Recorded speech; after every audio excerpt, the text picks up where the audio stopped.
The Plant, a steampunk story by Francis Rosenfeld. Chapter 10. I don't understand this fantasy project of yours. What exactly is that interface you're talking about going to do? Jack frowned, trying to make sense of his friend's idea. Think about it, what made the plant grow in the steam pipes in the first place? Richard asked, and when he met Jack's befuddled gaze he answered his own question.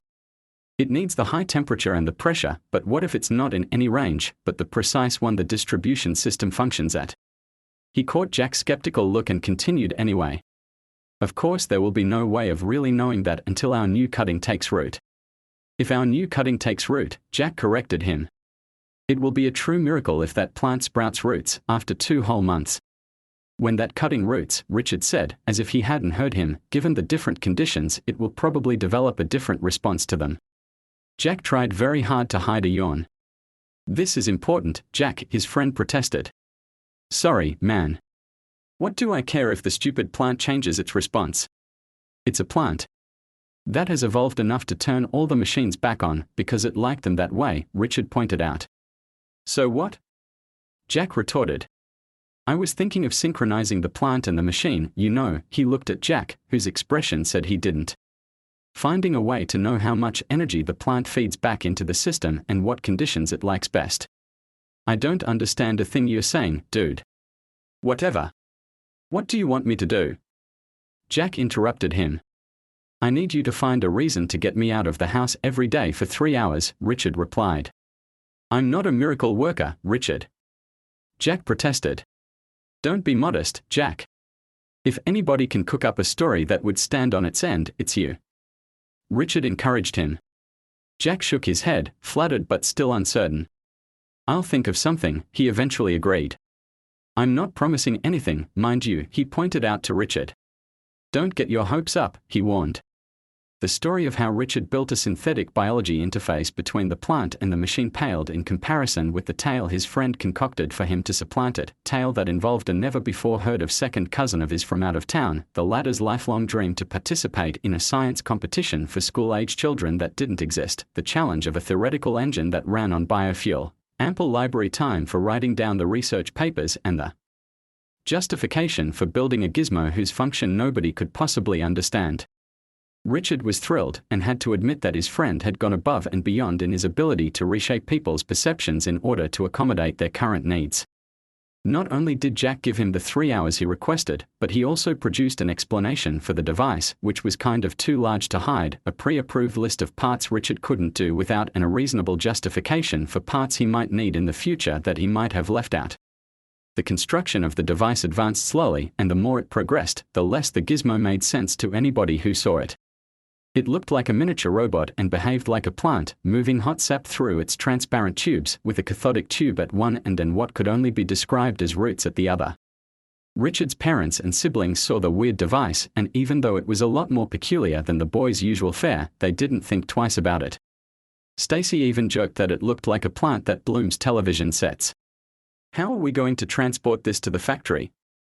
Jack exclaimed the first time he saw the semi-finished device. Richard gestured impatiently to convey that was the least of his concerns. This is just a prototype, the final object is going to be a lot smaller, he commented. Thank goodness for that. It would be kind of difficult to explain bringing beautiful here to the factory floor, Jack said, relieved.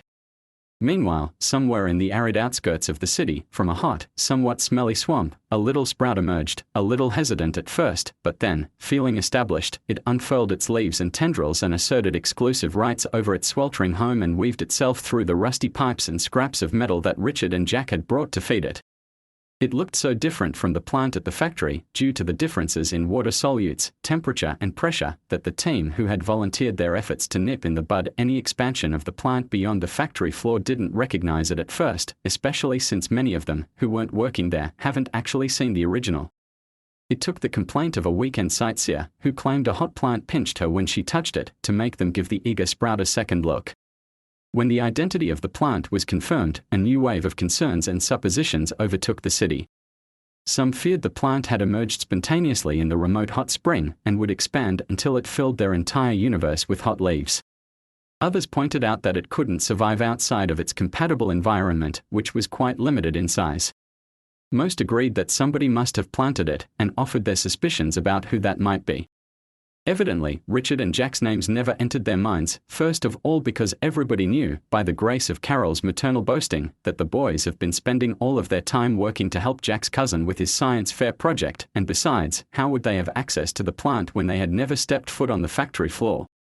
The fact that the plant had sprouted in the middle of winter was even more worrisome, and people had to wonder what was going to happen when hot weather came along and sped up its growth even more. In the tumult of opinion and fact-finding, the team of experts was convened again to offer advice on managing the interaction, rather than eliminating it. Some of the town folk refused to show up to the town hall meetings this time, objecting that giving up their time too on top of a revolting fee for no results at all was simply insulting their intelligence. Jack and Richard, on the other hand, didn't miss a single minute of them, eager to collect as much detail about the current state of affairs as possible. "We are expecting the plant to bloom soon, probably in the next couple of weeks or so," one of the experts was explaining as the two boys sneaked into their now regular seats up in the balcony. "And why does that matter to us at all?" somebody protested. "Usually, when plants prepare for the production offspring, they intensify their metabolic processes," the expert continued. "Which means it is going to generate even more energy," the person in the audience said. "Most likely," the expert agreed. "In fact, we anticipate a significant increase in output, probably in the neighborhood of 40%. "Great. We'll have the stupid plant run our lives even more than it already is," somebody commented bitterly, stirring a little cloud of discontent above the audience. "We thought this would be good news," the expert commented, surprised. "Did anybody give any thought to the fact that when those beautiful and most likely poisonous blossoms fade, they are going to rain hot metal on top of our heads?" a lady from the back said. She had had some experience with growing the plant's normal relative, the Carolina jessamine, and knew what to expect. "They are a lot of blossoms, too," she added. "We should probably stretch some nets overhead to catch the petals as they fall," the expert replies. "Now that I think of it, this would be a great opportunity to claim the metal inside them with the least amount of effort. What I think is that we should install a couple of trapezes too, to go with that," a sarcastic voice from the back replied. "You know, for the full circus experience." "There is no need for snarky remarks," the expert countered. "This may provide the factory with a great opportunity to expand its scope." "We're a power plant, not a foundry," a person protested. "Wait a minute. Why not expand?" "This would be great," somebody else contradicted him. "That's seasonal work, it's not worth the investment in the equipment," the first person retorted. "What if we could entice the plant to produce year-round?" a second expert suggested. "You can't entice the plant to get the heck out of there," a gruff voice replied. "How are you going to entice it into continuous bloom?" "Actually, it's still a plant. There are all sorts of ways to trick it into bloom: special nutrients, artificial seasonal changes, grafting. There are ways." The second expert started offering solutions, happy to present his current research. "You want to superfeed this monster?" the lady in the back replied, terrified. "Is it not taking over the universe enough as it is? And what are you going to do when the blooming stops? You're going to exhaust it pretty fast if you're forcing it into bloom like that."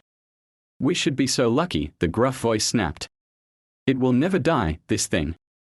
Did you see how it took off back there in the swamp?" "Yes, we really need to find out how it got there," somebody jumped immediately. A little group congealed around this opinion, and the whole discussion took a detour in that direction for a while. "One can only wonder," Jack whispered to Richard, still bitter over the process through which the plant had found a home in the smelly hot spring. "Sure," Richard said. "I just got an idea." "God help us," Jack mumbled under his breath, scared by his friend's potential prospect.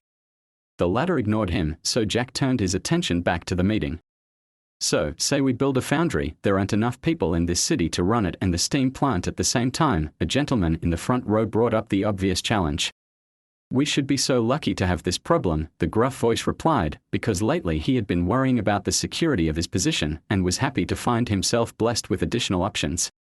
"I guess we could give the pedal foundry idea a try," a shift manager spoke, trying very hard to keep a straight face as he proposed this unlikely expansion of the factory scope. "Did that sound batty to anybody else?" another person said. He had arrived late and was standing in the aisle because they couldn't find a seat. "I thought I heard somebody say pedal foundry." "We can call it High Performance Integrated Hybrid Energy Reclamation Complex if that makes you feel better," the shift manager replied, touchy. And what exactly do you expect this aberration of nature to do for us? The guy replied. Other than give our current customers a good laugh. How about open another field for our products? The shift manager said. See? Richard turned to Jack, eyes shining. I told you the metallurgy thing was going to be big. Until we are overtaken by the wrath of the steely swamp dweller, Jack mumbled. Doesn't it concern you that that plant can root on bare rock if it had to? What if somebody puts it in their hot water tank? Somebody might try to stick their head in the oven, too, but we are still going to continue cooking our food, Richard replied. Only in our case we can never turn the oven off, or change its temperature. Jack found the fly in the ointment. And that's where my plant steam pipe interface comes in. Richard was thrilled to return to his latest area of interest, and then went on a tangent trying to explain to his friend how the device worked. You scare me sometimes, you know. Jack stared at him intently and then let the reluctant smile freeze on his face because right behind them, and having listened to the whole chat, was Mrs. Jenkins, who seemed very interested in the subject of their conversation. Jack's mind took off at 100 miles an hour, trying to recall if any of them had said anything incriminating and wondering if there was any, hypothetically speaking, in Richard's description of the device's function. Why, if I don't run into you two in the darndest of places? What could you possibly find of interest in here, at your age? She said, puzzled rather than upset. They have to make me attend these snooze fests. I'd rather be out shopping, or grabbing a coffee with my friends. Are your parents here? She brought the boy's anxiety to a peak. Why aren't you with them?